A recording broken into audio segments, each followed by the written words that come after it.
Guys, andito tayo sa farm natin ngayon. At ito mayroon akong i-feature na na-graph ko na-enlarge ko na pala na langka. Ito yung rootstock ko.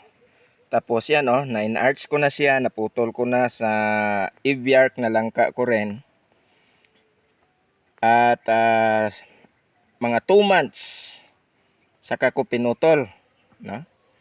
Ngayon, gusto kong idikit ulit ang isang branch ng na-evyark na enlarge ko na evyark dito sa malaking puno ng langka. Ang langka na to ay hindi evyark. May pagka-native lang talaga siya. Yan, malaking puno yan. Siguro mga 30 years old na ito kasi nabili ko lang tong farm na to mga 5 years ago. 6 years ago. 6 years ago pala. Ngayon gusto kong lagyan siya ng isang branch na evyark. Isa o dalawa, depende na kung mayroon pa kung panahon na maglagay ng isang branch ulit ng evyark dito. At ngayon, hiniwa ko ng konti yung nasa gitna para malaman ko after 1 month and 5 days na naidikit ko siya. Kibali in-arch din. In-arch din ito. Galing sa na-in-arch ko rin na na-harvest ko na isang puno ng evyark. Yan yan Yan pa yung naputol ko na sa na-in-arch ko sa evyark ko na langka. Hindi ko pa nga nakuha yung plastic yung cellophane. Tsaka dinikit ko na siya dito. Dinikit ko na siya dito sa malaking puno ng langka, mga 30 years old na langka. At sa palagay ko, dahil dikit na siya sa puno ng langka na malaki, na may pagka-native nga ito, palagay ko magiging branch na talaga siya. Kung successful na ito, i-update ko kayo ulit sa susunod na panahon. Kung magba-branch ang branch na ito, idikit ko ulit yung ibang branches niya dito sa malaking puno. Yun ang plano ko dito. Para ang malaking puno ng langka na to magkaroon ng maraming branches ng evyark. At saka hindi ko naman puputulin to, no? Tulad ng ginagawa ng iba ata, gusto nilang putulin ang langka na kung saan nakalagay yung branch ng evyark o ibang klaseng langka.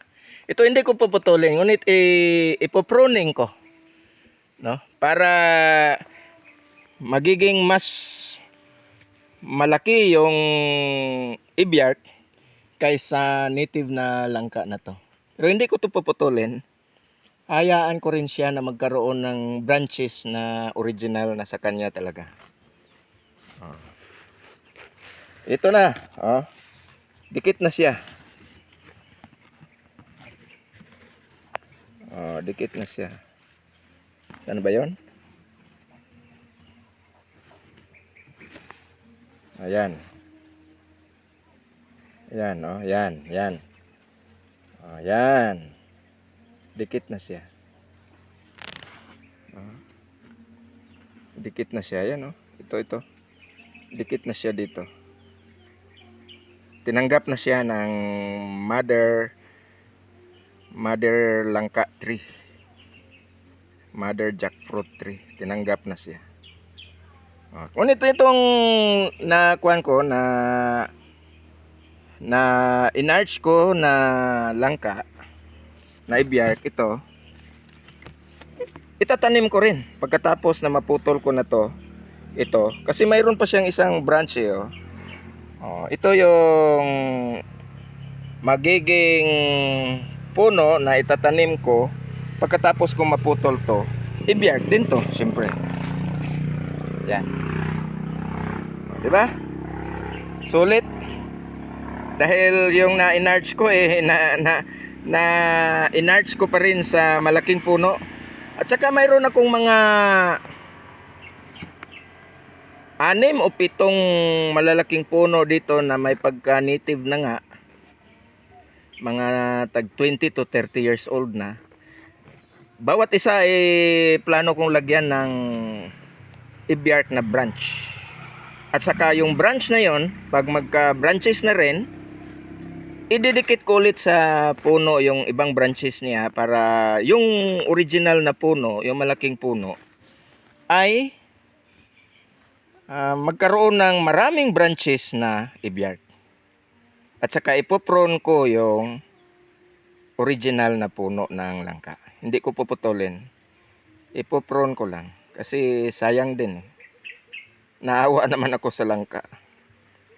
Okay. I-update ko kayo guys. Mga siguro sa susunod na buwan kung ano na ang nangyari dito. At saka mayroon pa akong ipapakita sa inyo kasi mga 5 o 6 na tong na ganito ko. Nagawan ko ng paraan na madikitan ng isang branch ng ibiart. Galing din sa inarch ko na ibiart. I-update ko rin kayo sa mga puno na yon. At saka magbibideo ako ng isang